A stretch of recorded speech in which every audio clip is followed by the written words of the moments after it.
a Dios.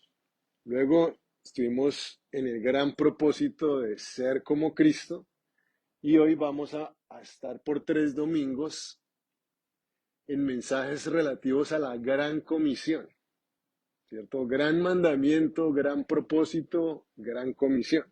Entonces hoy vamos a estar hablando acerca de esta gran comisión que el Señor nos ha dado a todos para que vayamos y hagamos discípulos a todas las naciones. Amén.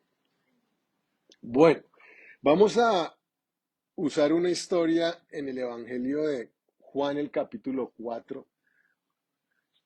Hoy solamente vamos a cubrir la primera parte de la historia, pero vamos a leer toda la historia para que tengamos mejor entendimiento de lo que está ocurriendo. Entonces dice el Evangelio de Juan capítulo 4. Cuando pues el Señor entendió que los fariseos habían oído decir Jesús hace y bautiza más discípulos que Juan, aunque Jesús no bautizaba sino sus discípulos, entonces, ¿qué es lo que hace Cristo? Salió de Judea y se fue otra vez a Galilea. Y le era necesario pasar por Samaria. Vino pues a una ciudad de Samaria llamada Sicar, junto a la heredad que Jacob dio a su hijo José. Y estaba allí el pozo de Jacob. Entonces Jesús, cansado del camino, se sentó así junto al pozo. Era como la hora sexta. A propósito, si ustedes van hoy a Israel y van allá a Sicar, todavía existe ese pozo de Jacob. Y entonces en ese pozo vino una mujer de Samaria a sacar agua. Y Jesús le dijo, dame de beber, pues sus discípulos habían ido a la ciudad a comprar de comer. La mujer samaritana le dijo, ¿cómo tú, siendo judío, me pides a mí de beber, que soy mujer samaritana? Porque judíos y samaritanos no se tratan entre sí. Había una constante riña y desprecio entre judíos y samaritanos, y eso ya ha estado pasando por 700 años, básicamente, que judíos y samaritanos no se hablaban, no se trataban entre sí. Y a medida que vayamos desarrollando la historia, pues van a entender el porqué de esas situaciones. Entonces respondió Jesús y le dijo, si conocieras el don de Dios y quién es el que te dice, dame de beber, tú le pedirías y él te daría agua viva. La mujer le dijo, Señor, no tienes con qué sacarla y el pozo es hondo. ¿De dónde pues tienes el agua viva? La mujer estaba pensando posiblemente en, en algún río, ¿no? Esa era una expresión que tenían cuando hablaban de agua viva, era más pensando en términos como de un río. Entonces ella casi que le contesta con cierta ironía, ¿no? No tienes ni un balde, ¿de dónde vas a sacar el agua viva? Y le cuestiona, ¿no? ¿Acaso eres tú mayor que nuestro padre Jacob, que nos dio este pozo del cual bebieron él, sus hijos y sus ganados?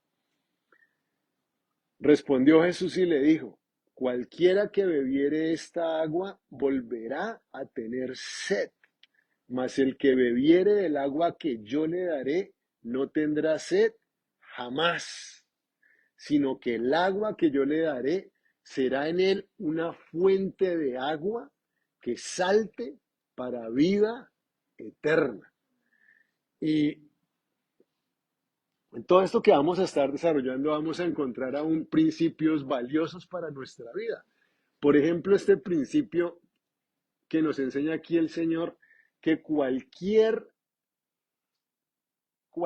meta humana, cualquier objetivo terrenal, cualquier anhelo de nuestro corazón que se cumpla, de todas maneras siempre nos va a dejar insatisfechos.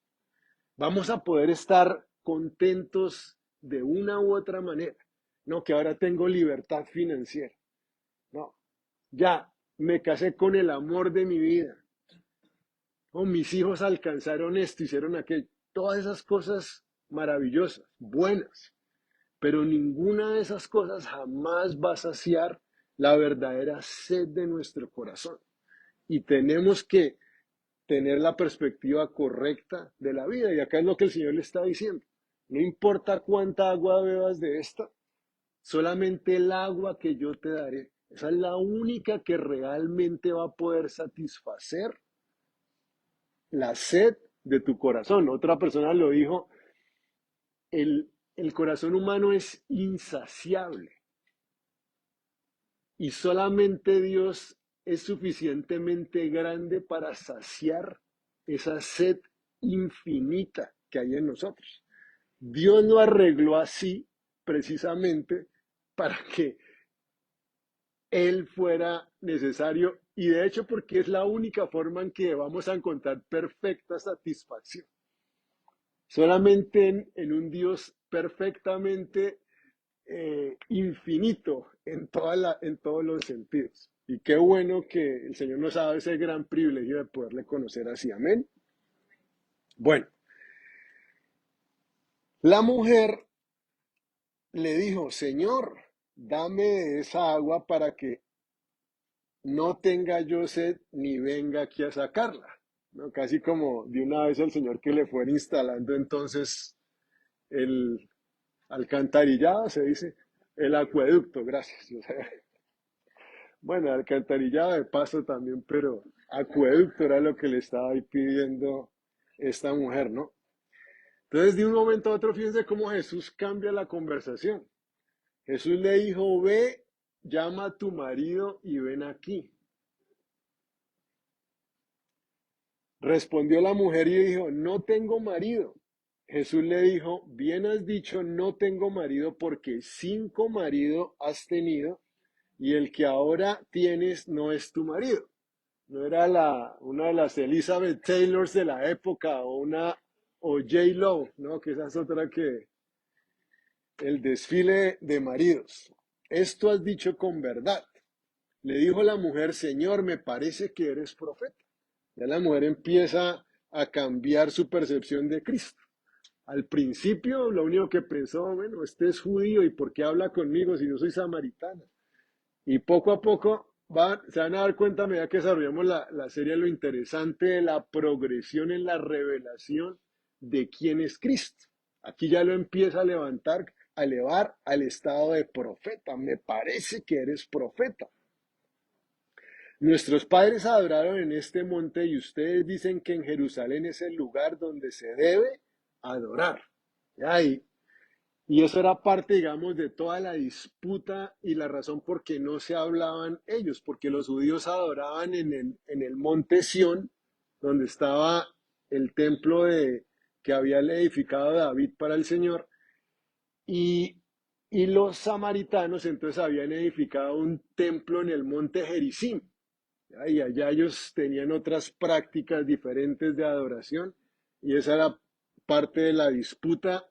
Los judíos menospreciaban a los samaritanos porque los samaritanos se habían mezclado con otras razas. Pero todo eso para que vayamos entendiendo, vamos a desarrollar todo con calma durante los próximos domingos. Entonces, Jesús le dijo, mujer, créeme que la hora viene cuando en ni en este monte ni en Jerusalén adorarán al Padre. Ustedes adoran lo que no saben, nosotros adoramos lo que sabemos, porque la salvación viene de los judíos. En esta cultura, cada vez que, pues siempre, pero en esta cultura que trata de ser inclusiva y relativista de todas las maneras. Fíjese, cada vez que Jesús nos enseña algo, no, la salvación viene de los judíos. Y todos entonces de una vez empiezan, no, pero ¿por qué no? Si Jesús nos está discriminando a las demás religiones y qué más? La salvación viene de los judíos. Hay una sola forma de adorar al Padre en espíritu y en verdad, es a través de Jesucristo. Amén. La verdad es exclusiva. Y Jesús acá nuevamente nos lo enseña. Le dijo la mujer, sé que ha de venir el Mesías, llamado el Cristo. Cuando Él venga, nos declarará todas las cosas. Jesús le dijo, yo soy el que habla contigo. En esto vinieron sus discípulos y se maravillaron de que hablara con una mujer. Sin embargo, ninguno dijo, ¿qué preguntas o qué hablas con ella? Entonces la mujer dejó su cántaro y fue a la ciudad y dijo a los hombres, vengan, vean a un hombre que me ha dicho todo cuanto he hecho. ¿Ya? Totalmente ya sorprendida que había encontrado a este judío y de un momento a otro le había revelado toda su vida, todo su pasado. Y fíjense que ahora ella dice, ¿no será este el Cristo? ¿Se da cuenta que hace unos versículos atrás iban profeta y aquí ya va pensando en el Señor como el Mesías? Entonces salieron de la ciudad y vinieron a él. Entre tanto los discípulos le rogaban diciendo, Rabí, come. Él les dijo, yo tengo una comida que comer que ustedes no saben. Entonces los discípulos decían unos a otros, ¿le habrá traído alguien de comer? Fíjense lo que es la mente natural. Esta mujer está solamente pensando en agua física, ¿no? Y Jesús está hablando del agua espiritual.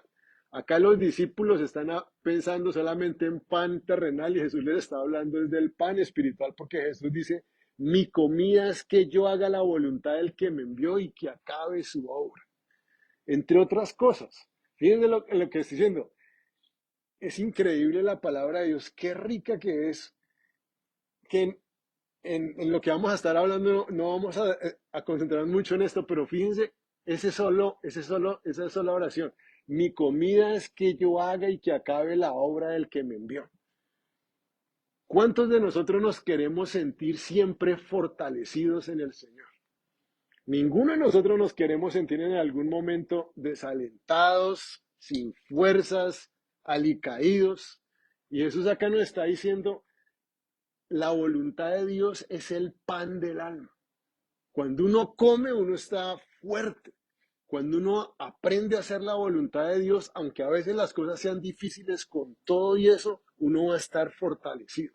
Mi voluntad es que haga la obra del que me envió y que acabe su obra. Bueno, entonces sigue la historia y ya vamos aquí a cerrar. Dice, aún faltan 4 meses para que llegue la siega. He aquí les digo, alcen sus ojos y miren a los campos porque ya están blancos para la siega. Y el que siegue recibe salario y recoge su fruto para vida eterna, para que el que siembre goce juntamente con el que siega. Porque esto es un verdadero dicho, uno es el que siembra y otro es el que siega. Yo les he enviado a cegar lo que ustedes no labraron, otros lo hicieron y ustedes han entrado en sus labores. Terminamos aquí, la historia acá nos acaba concluyendo que la mujer fue y se ganó a toda Samaria para Cristo e invitaron a Jesús. Y después Jesús va allá y entonces los samaritanos dicen y decían a la mujer, ya no creemos solamente por tu dicho, porque nosotros mismos hemos oído y sabemos que verdaderamente este es el Salvador del mundo, el Cristo. Es increíble, esta mujer es un instrumento para ir y traer salvación a toda Samaria. Bueno, entonces, comencemos, ¿cierto?, en esta mañana con algunos principios de evangelismo. Todos hemos sido comisionados por el Señor para ir y hacer discípulos, ¿cierto? Todos tenemos que ganar a otras personas para Cristo. Y aquí vamos a aprender, entre otras cosas, la forma como Jesús evangelizaba personalmente a alguien, a un individuo, para que nosotros también podamos de esa manera usar esos principios en la manera que vamos a contarles a otros acerca del Señor. Amén. Y para ayudar a la memoria, eh, vamos a pensar en esta mañana en tres aspectos al comienzo de esta historia. Vamos a estar pensando en primer lugar en un territorio común, en un territorio común. ¿En qué sentido? En que nosotros necesitamos ir a donde está el perdido. Tenemos, donde está el perdido, nosotros tenemos que ir hasta allá porque el Señor nos dice, vayan y hagan discípulos. Porque la Biblia dice que Jesús fue hasta Samaria. Jesús fue y pisó el territorio de Samaria para poder ganar a los samaritanos. Entonces nosotros tenemos que tener un territorio común con el perdido y tenemos nosotros que ir. El Señor no está diciendo que los perdidos van a venir, sino nosotros tenemos que ir a su territorio. Amén. En segundo lugar, pensemos en una necesidad común. Las necesidades de los perdidos y nuestras necesidades para a través de eso Él glorificarse como el todo en todos y así también vamos a poder ganar a los perdidos. Jesús va allá y Jesús le dice, Jesús estaba cansado del camino y Jesús le pide a esta mujer agua, ¿cierto? Una necesidad que en ese momento era una necesidad común para la mujer estaba tratando de sacar agua del pozo, Jesús está cansado, tiene sed y Jesús se humilla a sí mismo pidiéndole a esta mujer que le dé agua. Entonces, a través de las necesidades comunes que tenemos con las personas, identificándonos con ellos, es que vamos a poder nosotros ganarles para Cristo, vamos a poder compartirles el Evangelio. Y por último, vamos a pensar también en un lenguaje común. Jesús básicamente le dice a esta mujer, hablemos de sed, ¿cierto? Un lenguaje común, una forma sencilla, una manera fácil en que las personas van a entender el Evangelio. En los términos de esas personas es que nosotros tenemos que llevarles el Evangelio. No en una, no de una, no en una, no con jerga teológica vamos a poder compartir el Evangelio, sino como Jesús acá dice, con una sencilla historia vamos a poder hablarles acerca del Señor. Amén. Bueno, entonces, comencemos. Una buena historia que ilustra justamente parte de lo que Jesús también está haciendo acá.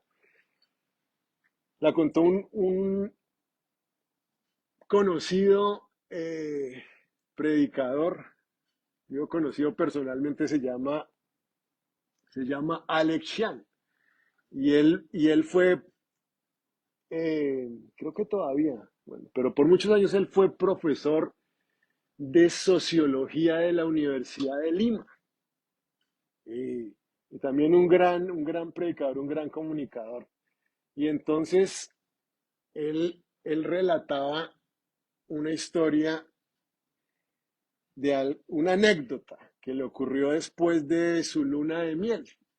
En ese tiempo, antes de casarse, él ya era un predicador internacional conocido, por lo menos en muchos países de Sudamérica.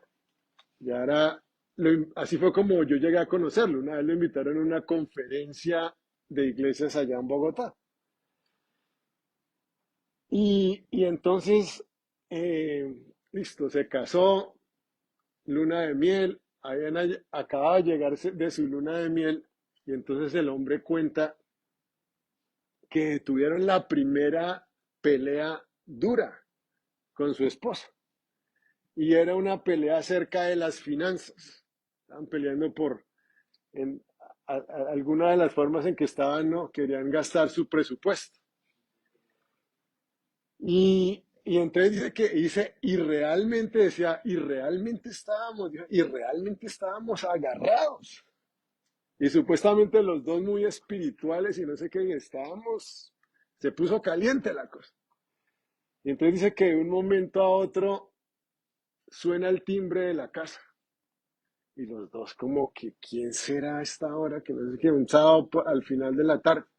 Entonces de un momento a otro aparecieron en su puerta dos amigos no cristianos, una pareja de amigos no cristianos. Y entonces él dice que en ese momento, dice, abrieron la puerta y entonces dice que su esposa inmediatamente le cambió el semblante. Y una vez le metió el gancho al hombre, ¿no? Por atrás, como que muy, muy cierto, muy cariñosa, muy no sé qué. Y entonces los amigos, no, estábamos por aquí, que por qué no salimos por allí vamos a comer alguna cosa. Y entonces él obviamente se dio cuenta de la forma como medio hipócrita que él y su esposa estaban actuando. Y bueno, decidieron ir a comer y cuando estaban en el carro, entonces nuevamente continuó, ¿y qué estaban haciendo? ¿Cierto? Entonces, a un momento cuando él llegó y dijo, la verdad, y él sabía que, no sé por qué lo habrá hecho, a lo mejor para que le dieran la razón, porque sus amigos, pues ya ellos ya llevan casados varios años. Entonces dice, no, pues la verdad estábamos peleando. Entonces hasta bueno nos salió ahorita la salida. Y entonces en ese momento, ¿y por qué estaban peleando? No, nosotros llevamos unos años más casados, que no sé qué. Y entonces él comienza a decir, la mujer, perdón, le comienza entonces a dar una cantidad de consejería matrimonial, ¿no? Y él dentro de sí mismo está diciendo, yo soy profesor de sociología, ¿no? Soy conferencista internacional, estoy en otro estado. Pero a la misma vez él dice que entonces en parte fue cuando se acordó también de este pasaje, como, digámoslo, a través de una necesidad común, el Señor llegó a esta mujer. Y de hecho, así fue como esta pareja llegó a los pies de Cristo. Fue a través de ellos abrir su corazón y empezar a compartir acerca de las necesidades que estaban teniendo y cómo Cristo precisamente podía exaltarse en medio de eso, que esta pareja llegó a conocer al Señor. Entonces, que el Señor nos ayude, digamos, de esa forma tan natural a entablar una conversación y más que una conversación también cierto tipo de relación, hasta una amistad con las personas. Y a través de eso es que vamos a poder nosotros ganarles para Cristo. Dicen que el 85, bueno, es una estadística hace un tiempo, pero debe estar por ahí, alrededor del 80% de las personas que llegan a los pies del Señor, que llegan a una iglesia, es a través de una relación, de una persona que ya era cristiana y una persona que asistía a la iglesia. Entonces nosotros necesitamos eh, poder establecer esas relaciones para ganar a nuestros amigos, a nuestros familiares, a nuestros vecinos para Cristo. Amén. Entonces, en primer lugar, necesitamos nosotros ir a nuestra Samaria a buscar a los perdidos. Ir a nuestra Samaria a buscar a los perdidos. Como dijimos, el Señor, ¿qué le dijo a sus discípulos cuando partió? Vayan y hagan discípulos a todas las naciones, ¿cierto? Enséñeles todas las cosas que yo les he enseñado, bautícelos en el nombre del Padre, del Hijo, del Espíritu Santo. Yo voy a estar con ustedes, vayan y hagan discípulos. Y nosotros como su iglesia, debemos estar concentrados en esa gran comisión como parte fundamental de nuestra visión. Yo todos los días cuando me levanto, digámoslo así, esa es la forma como yo recalibro mi vida, me resincronizo, me pongo en el paso de Dios. Hoy, ¿qué necesito hacer? Hoy necesito yo amar a Dios. Hoy yo necesito ser más como Cristo. Hoy yo necesito ir y hacer discípulos. Eso es el objetivo central de mi vida. Todas las demás cosas que yo haga son formas de expresar el propósito de mi vida, que son estos tres grandes propósitos, ese gran mandamiento, ese gran propósito y esta gran comisión. Amén. Entonces necesitamos nosotros ir a Samaria a buscar a los perdidos, ir al pozo de Samaria donde ellos están tratando o están bebiendo de esa agua, están tratando de saciar su sed allá junto al pozo. Allá yo necesito ir porque allá Cristo se va a revelar como esa verdadera agua de vida eterna. Amén. Pero necesitamos nosotros ir. ¿Qué dice la Biblia de Jesús mismo? Jesús vino, Dios no nos mandó señales del cielo. Jesús vino y habitó en medio de nosotros, dice el apóstol Juan, y vimos su gloria como el unigénito Hijo de Dios. Él vino y Él ahora nos está a nosotros mandando a ir. Y la forma como las personas van a conocer de Cristo en primer lugar, nosotros necesitamos ir a ellos, ir a nuestra Samaria. Y Jesús, de hecho, ¿se acuerdan? Jesús también en el libro de los Hechos de los Apóstoles, cuando les dice, ustedes van a recibir poder desde lo alto, van a recibir el poder del Espíritu Santo, dice, y me van a ser testigos ¿en dónde? En Jerusalén, en toda Judea, en Samaria y hasta lo último de la tierra. Y Jesús les está mostrando a sus discípulos, yo me imagino después cuando cuando el Espíritu Santo de Dios vino sobre ellos, el Espíritu Santo les estaba recordando, ¿se acuerdan? Jesús los mandó a ir a ustedes a Samaria y ¿se acuerdan que Él también estuvo allá en Samaria? Entonces Jesús nos dio ejemplo, Él vino del cielo, se hizo como uno de nosotros, fue hasta la misma Samaria y nosotros también debemos ir a nuestra Samaria a predicar la palabra de Dios a los perdidos. Amén. Ahora, unas notas importantes aquí con respecto a Samaria, porque eso nos ayuda a entender la manera como el Señor no desecha a nadie, que Dios ama a todas las personas y desea que todos procedan al arrepentimiento y nuestro deber es ir y predicarles a todos. Y también para entender un poco más el contexto del pasaje, miren, le estaba diciendo, ellos estaban en disputa porque desde el 722 antes de Cristo, Asiria en ese momento era la potencia mundial y había conquistado todo el mundo pues de aquel entonces. Y los asirios conquistaron, digamos, a Israel, que era igual les digo, ustedes ¿se acuerdan en el Antiguo Testamento hay como dos pueblos, el pueblo de Israel, que son las 10 tribus del norte, y Judea, que son Judea, las dos tribus del sur, ¿sí? En ese tiempo Asiria conquistó toda la parte norte, ¿ya? Porque porque Israel ya se había vendido a la idolatría. La gente de Judá seguía alabando a Dios en Jerusalén, al Dios vivo conforme a Moisés les habían ordenado. La gente del norte ya había levantado becerros de oro y estaban en idolatría. Entonces Dios, para purificarlos de eso, permitió que los asirios los conquistaran. ¿Ok? Entonces, los asirios tenían esta manera de operar.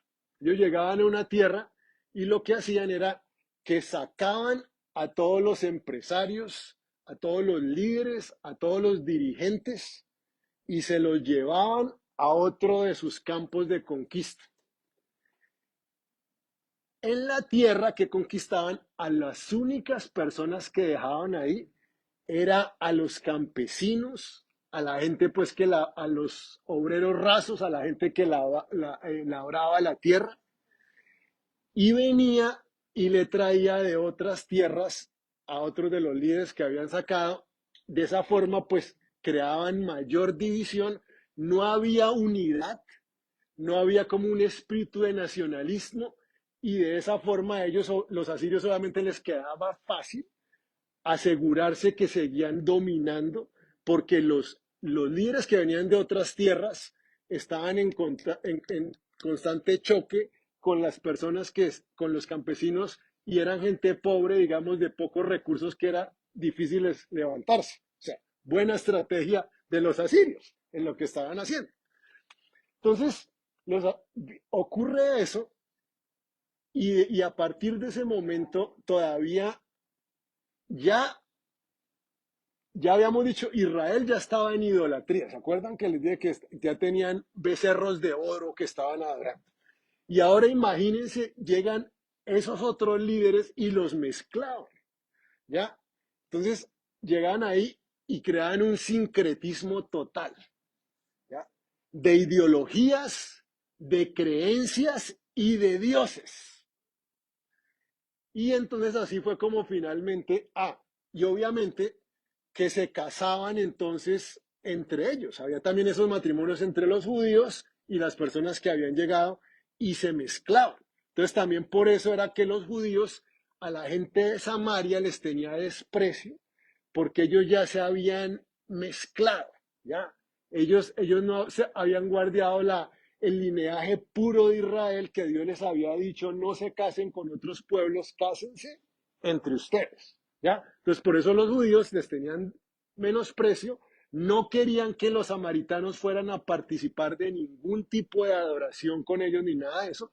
Entonces por eso los samaritanos también fueron y levantaron su propio templo en el monte de Gerizim, ¿ya? Entonces, eso es parte de todo lo que está ocurriendo acá. Entonces, ahora sí se dan cuenta todavía más los discípulos, más sorprendidos de que Jesús fuera a hablar con esta mujer. La mujer dice, pero la mujer está, los judíos y los samaritanos no nos hablamos entre nosotros. Los discípulos también se maravillan de que el Señor lo está haciendo, pero Jesús está, a través de eso, está rompiendo toda barrera religiosa, espiritual, racial, de sexos, en todos los aspectos. Jesús está alcanzando a esta mujer para poder ganarla para Cristo. Ahora, era tanto, digamos, como la medio bronca que los judíos sentían por los samaritanos y el desprecio que les tenían, que muchas veces cuando los judíos iban a viajar hacia el norte, no atravesaban por Samaria, sino que se iban al oeste, atravesaban el río Jordán fuera del territorio de Israel. Se dirigían hacia el norte y después de que habían pasado a Samaria, volvían. Muchos de ellos ni siquiera querían pisar, digamos, a Samaria. Pero el Señor en todo esto muestra realmente ese amor que, ella tenía, que Él tenía por todos, y que Jesús no estaba menospreciando a nadie, ¿cierto? Jesús no menospreció a quienes todos estaban desechando. Y fíjense, Cristo no va a hablar precisamente con la persona más reputable o más rescatable, por así decirlo, de Samaria, sino que el Señor prácticamente escoge a esta persona que todos ya daban por perdidos. Todos ya habían dado por perdidos a esta mujer. Pero el Señor justamente va a ella, y Jesús nuevamente no desprecia a quien todos habían desechado. Ya todos habían desechado, pero Jesús no menosprecia a esta mujer. Hay algunas notas ahí interesantes en el texto, por ejemplo, de lo que leímos, a qué horas es que esta mujer va al pozo a sacar agua. Al mediodía. Ustedes se pueden ir, no, nosotros que vivimos aquí en la Florida, entendemos un poquitico lo que es el calor del mediodía, ¿no? Imagínese uno en pleno desierto ponerse a cargar agua al mediodía. Las mujeres salían a buscar agua o bien temprano o bien tarde. Pero esta mujer va al mediodía a sacar agua. ¿Por qué? Porque obviamente ella era la rechazada del pueblo. Me imagino todas las mujeres, no sabemos de la historia exactamente qué era lo que había pasado, pero bueno, si ya había tenido 5 maridos y ahorita todavía estaba viviendo con otro, me imagino las mujeres del pueblo no querían, mejor dicho, ni que la vieran, mejor dicho, con la samaritana. Los esposos de esas mujeres, me imagino también. No se vaya a meter por allá con esa vieja, no sea que usted también empiece a aprender malas mañas. Ella misma, de pura vergüenza y del saberse rechazada, y puede ser aún de su propia conciencia, vivía avergonzada y no quería darle la cara a los demás. Mil cosas, pero lo único que sí pudieron haber pasado, pero lo único que sí sabemos es que definitivamente tener el, ella estaba evitando tener el contacto con las otras mujeres. Quién sabe si a lo mejor ella fue a salir por la mañana y cuando salió por la mañana le dieron, mejor dicho, tal golpiza de palabras las otras mujeres que después de eso dice, no, yo prefiero venirme aquí al mediodía, pero nunca más a soportar una humillación y un rechazo como el que ya experimenté esta mañana. Esa era parte de la condición en que definitivamente estaba viviendo esta mujer. Pero Jesús no la desecha, sino que Jesús va a buscarla, porque el Señor vino a buscar y a salvar lo que se había perdido. Él vino a buscar a esta mujer samaritana que algún día la vamos a conocer cuando estemos allá en la gloria. Amén. Y qué maravilloso saber que Dios ha escogido a lo necio, dice la palabra. Dios escogió a lo necio y a lo vano del mundo. Nos ha escogido, ¿cierto?, a nosotros. Nosotros, ¿quién de nosotros no? Yo soy la gran cosa, la gran maravilla. No, Dios nos escogió a nosotros en su infinita misericordia. Una vez la gente de Israel le preguntaron a Dios, Señor, ¿por qué nos escogiste a nosotros? Y ellos me imagino que estaban esperando que el Señor les decía, no, pues ustedes son los más buenos y los más santos, ustedes son los más lindos, ustedes. No, los escogí porque los escogí, fue la respuesta de Dios, pero acá en Corintios el Señor todavía nos revela más, porque yo escogí a lo necio para avergonzar a lo sabio, porque yo escogí a lo débil para avergonzar a los fuertes, porque yo escogí a lo que no es para deshacer lo que es. Pero gracias a Dios en su misericordia que nos quiso escoger. Amén. Que siendo, como decía el apóstol Pablo, yo soy el campeón de los predicadores y Cristo Jesús me salvó a mí. Él es bueno, amén. Ahora, hay una parte sí, en el texto que leímos y se dan cuenta que Jesús dice el texto que a Jesús le fue necesario pasar por Samaria. A Jesús le fue necesario. Y esa necesidad es la necesidad del amor de Dios por alcanzar a los perdidos. Hay un pasaje muy similar que igual lo vamos a utilizar como complemento de este texto, que es cuando Jesús salva a Zaqueo, que Zaqueo era un cobrador de impuestos, que en ese tiempo también, bueno, imagínense ahora, ¿cuántos de nosotros tenemos en gran estima a los agentes del IRS. Y en ese tiempo los cobradores de impuestos, imagínense, Roma les pedía una cuota. Y por encima de esa cuota ellos podían sacarle a la gente lo que ellos quisieran. Ellos le pagaban su cuota a Roma y ellos se quedaban con el resto. ¿Cuánto habría robado Zaqueo que cuando Zaqueo viene a conocer a Cristo, le dice, Señor, la mitad de mis bienes se los reparto a los pobres, y si algo le he robado a alguien, se lo devuelvo 4 veces? Imagínense. Entonces, una persona que también, nuevamente, todo el pueblo la había rechazado, pero Jesús cuando llama a Zaqueo, y este es el punto en este momento, Jesús le dice, entre otras cosas, Zaqueo era un enanito.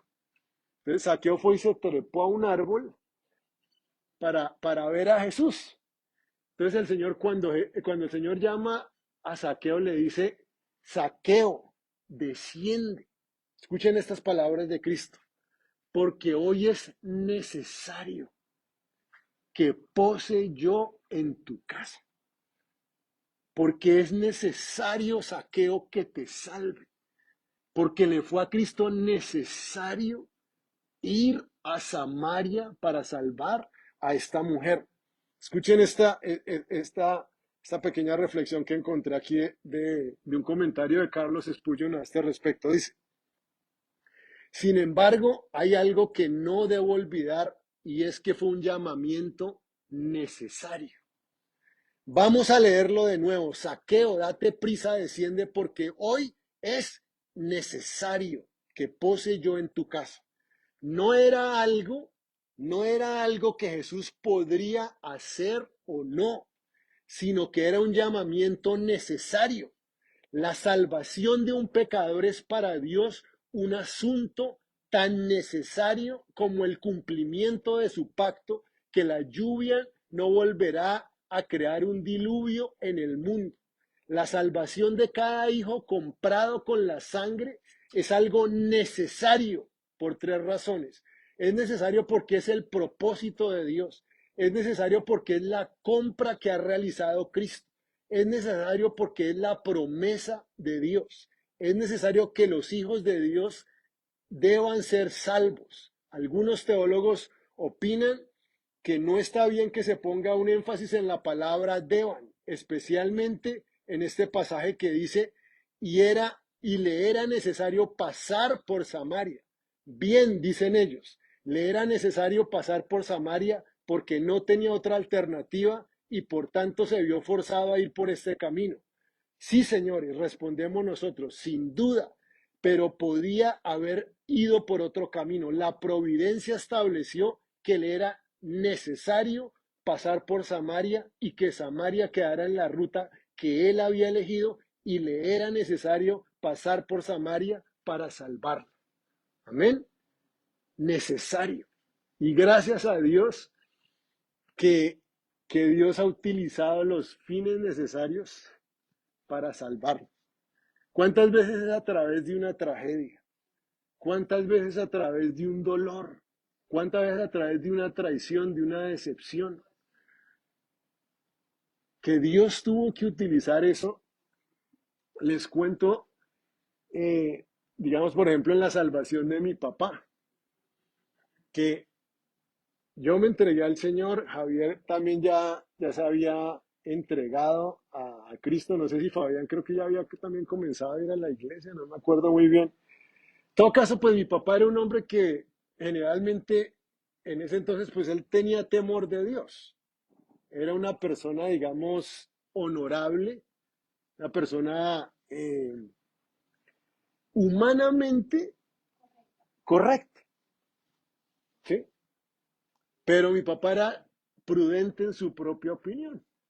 Todavía estaba confiando en sí mismo. No había aprendido a confiar en el Señor. Y un día yendo para su finca, le atravesó un carro enfrente, lo cerraron y se le bajaron varios tipos armados.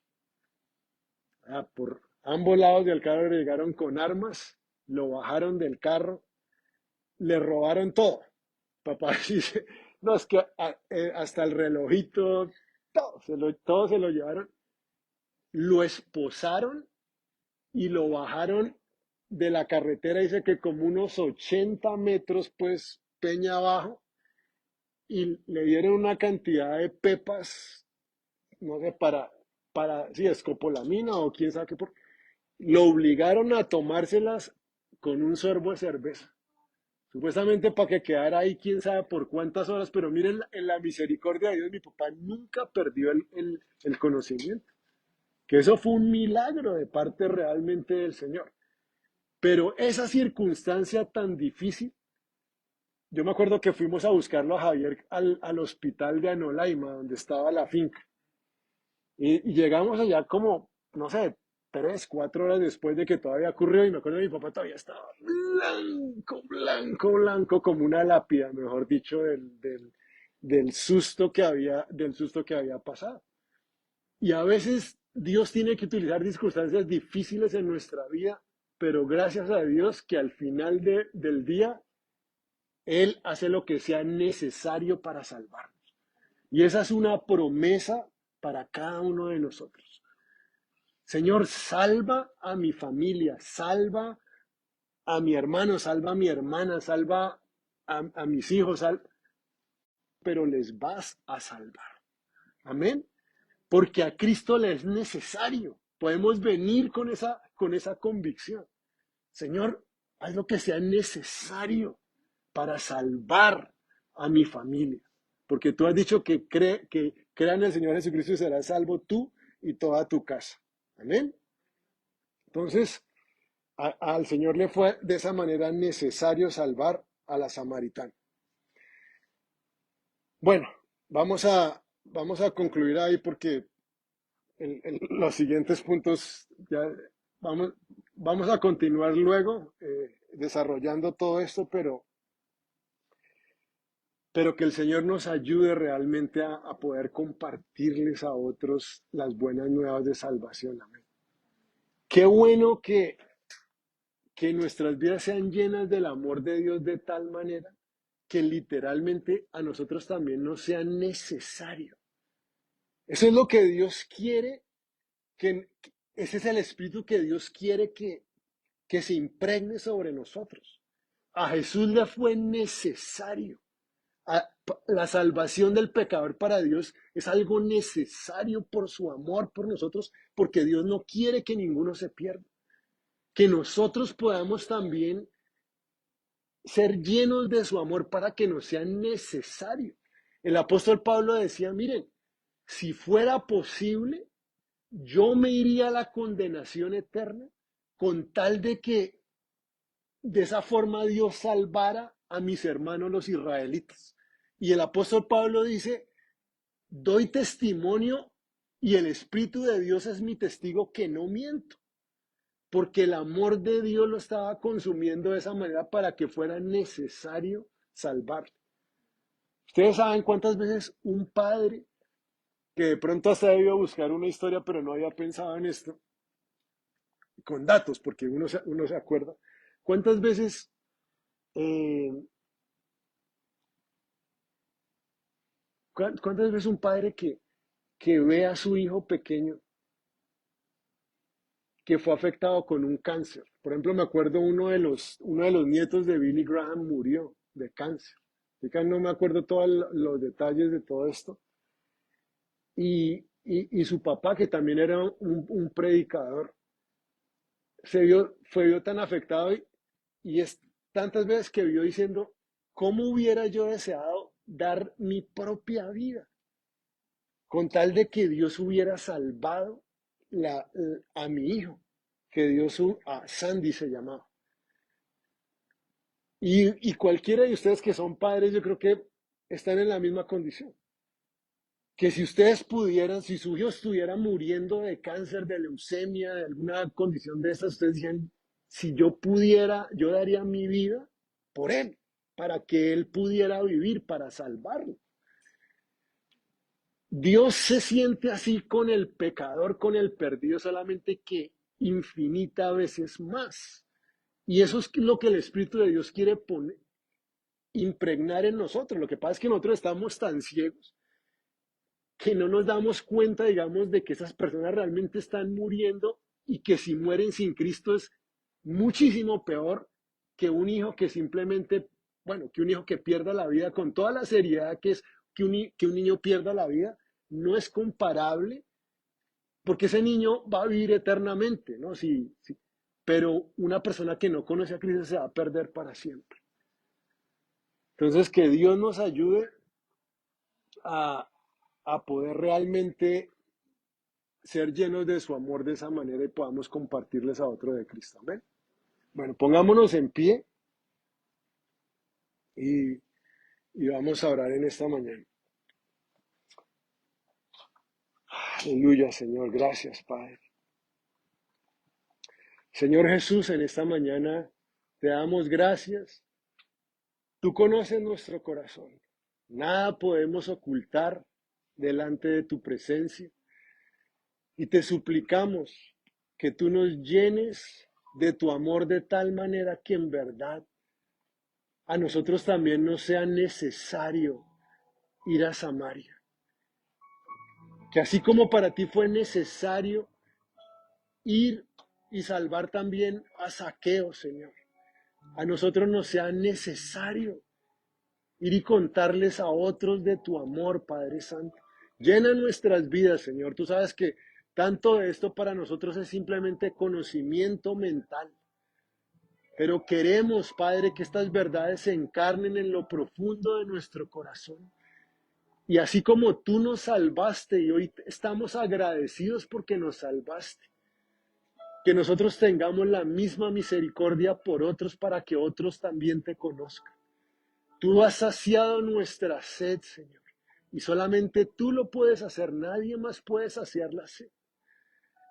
Padre, ayúdanos a ir y nosotros también querer ir para que otros sean saciados con la vida eterna, Señor. En el nombre de tu Hijo Jesús te lo pedimos.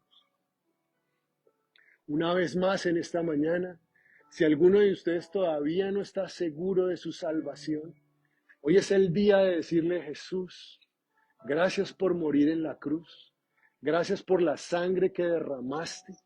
Te pido que en esta mañana perdones mis pecados, que tú me salves, Señor, que me des vida eterna, que me transformes, entras en mi corazón y que también me hagas instrumento de salvación para otras personas que te necesitan, Padre. En Cristo Jesús lo pedimos. Por último, Señor, simplemente queremos reconocer que nada nos va nunca a saciar y a llenar. Ayúdanos a tener la perspectiva correcta de la vida. Gracias por todas las victorias, por toda tu provisión, por todos los triunfos, por todas las oportunidades. Pero ayúdanos, Señor, en medio de todo, a siempre entender que tú eres, solamente tú, Dios, sacias nuestra sed. Danos cada día más hambre, más sed de ti, de tu presencia. Te lo pedimos en el nombre de Cristo Jesús. Amén.